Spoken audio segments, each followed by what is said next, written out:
Halo teman-teman semua, apa kabar kalian? Mimin harap teman-teman bisa tetap dalam keadaan sehat walafiat. Nah teman-teman, kita mencoba merilis cerita baru. Semoga cerita ini mampu memberikan hiburan kepada kalian semua. Oke, kita gaspol. Bab 1. Suami tampan dadakan. Sudah hampir 1 jam Jisi menunggu calon suaminya untuk melangsungkan ijab kabul. Tapi pria itu belum juga datang. Jisi sudah terlihat resah karena berpikir kemana perginya pria itu. Sesekali terlihat Jisi melihat ke arah pintu utama. Akan tetapi hasilnya tetap nihil. Karena sang kekasih belum juga ada tanda-tanda untuk datang. Jisi, mana calon suamimu itu? Kok dia belum datang juga? Tanya Mama Sua. Mungkin sebentar lagi, Ma. Jawab Jisi menunduk.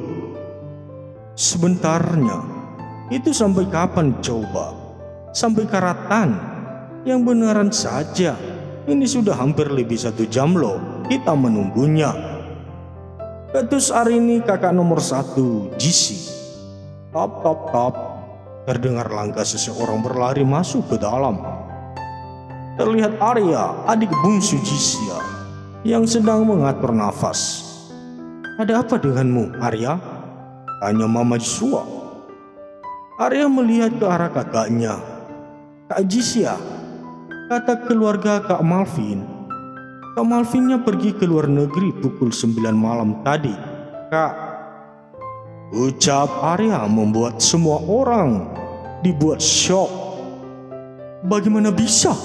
Apa yang ada di otak pria itu? Jadi ini siapa yang mau menikahi Jisia? Coba. Bagi Mama Sua memegang kepalanya yang terasa pusing, sehingga membuatnya hampir saja pingsan. Bikin malu keluarga saja. Bagaimana ini Jisia?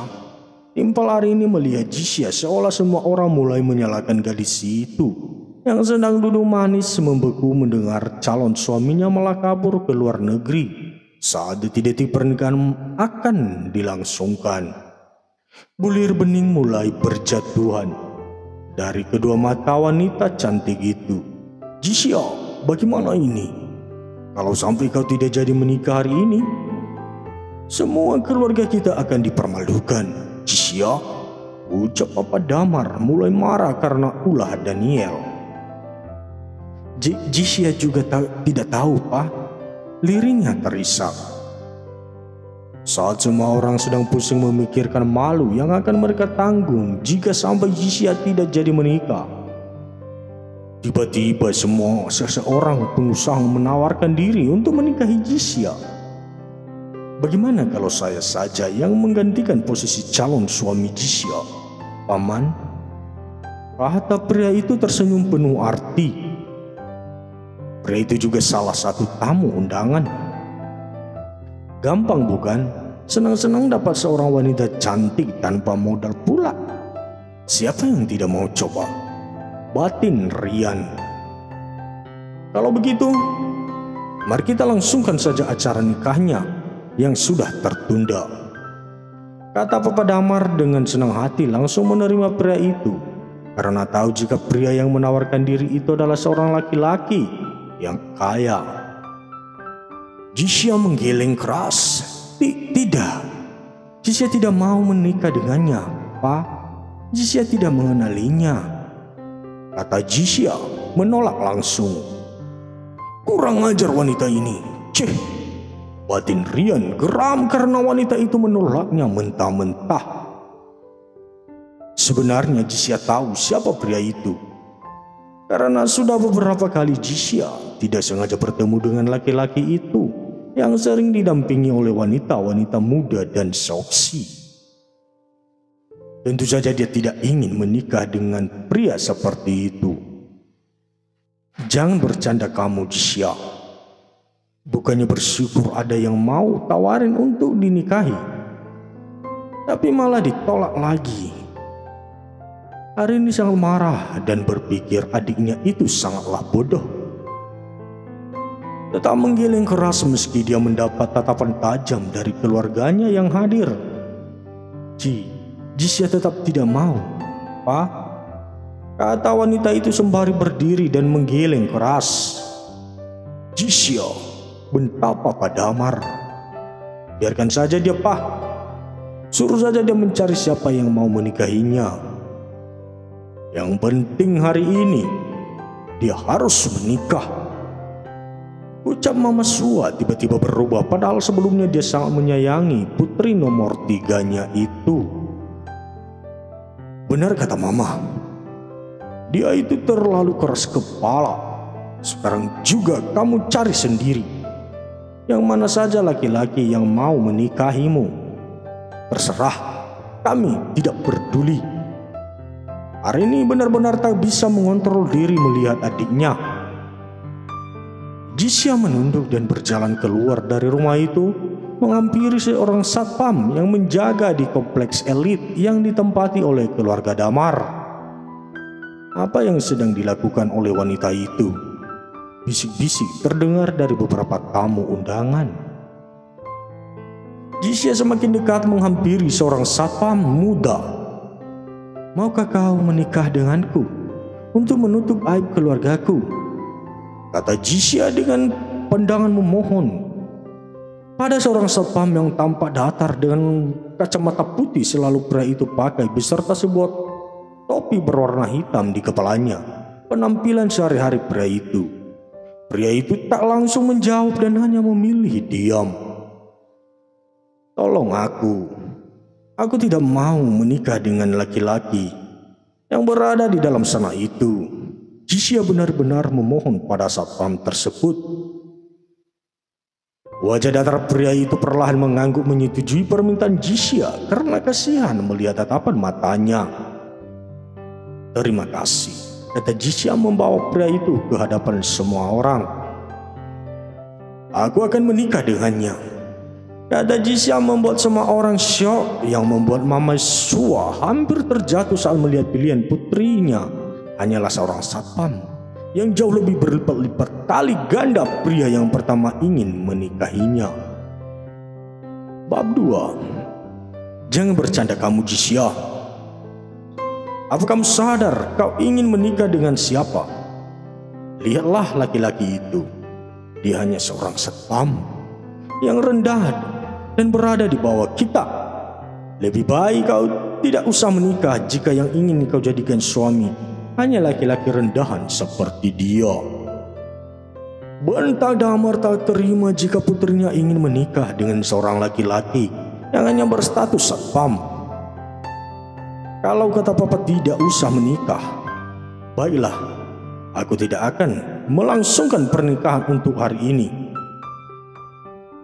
Karena aku juga tidak ingin menikah dengan pria itu. Jawab Jisya terdengar lirih. Kau berani kau, Jisya?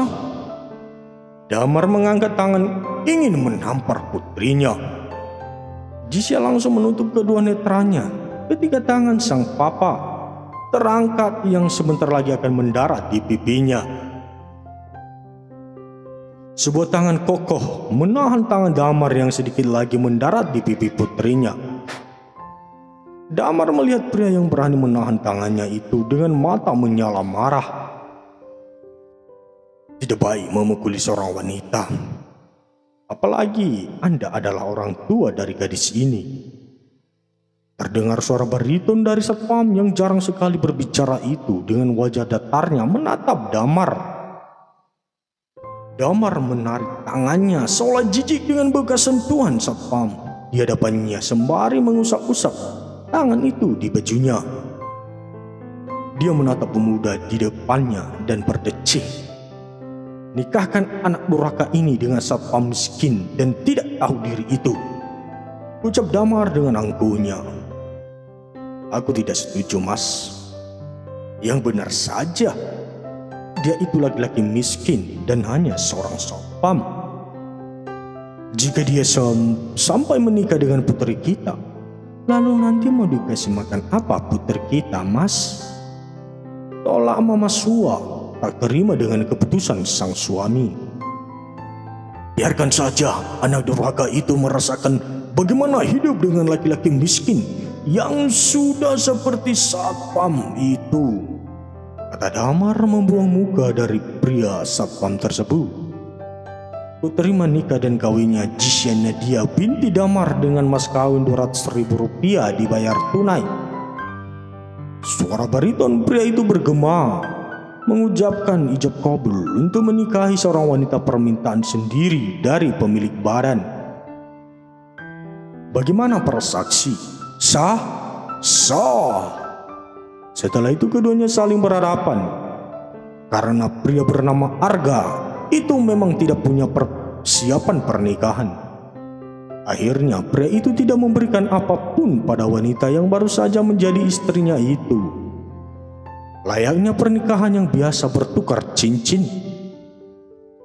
Risiko kalau mau nikah sama satpam yang memang dari kalangan bawah, ya gitu, tidak ada apa-apanya yang diberikan. Hanya ada mas kawin sebesar 200.000. Dasar adik bodoh. Senang-senang ada yang mau nikahi seorang pengusaha, tapi kau malah ingin menikah dengan sampah yang banyak didapatkan di jalanan. Sinis Arini pada adiknya. Jisya hanya diam menunduk mendengar sindiran pedas dari sang kakak. Bodoh, kok dipelihara? Ayo kita naik sayang. Di sini jadinya terasa seperti baru sampah. Karena ada sampah di sini busuk. Lanjut Arini mengajak suaminya untuk pulang. Dasar anak bodoh. Damar juga mengumpati putrinya dengan mulut pedas dan merasa sangat malu pada tetamu undangan karena putrinya malah berakhir dan menikah dengan laki-laki dari kalangan bawah seperti Arga. Seusai pernikahan para tetamu undangan juga semua izin pamit pulang.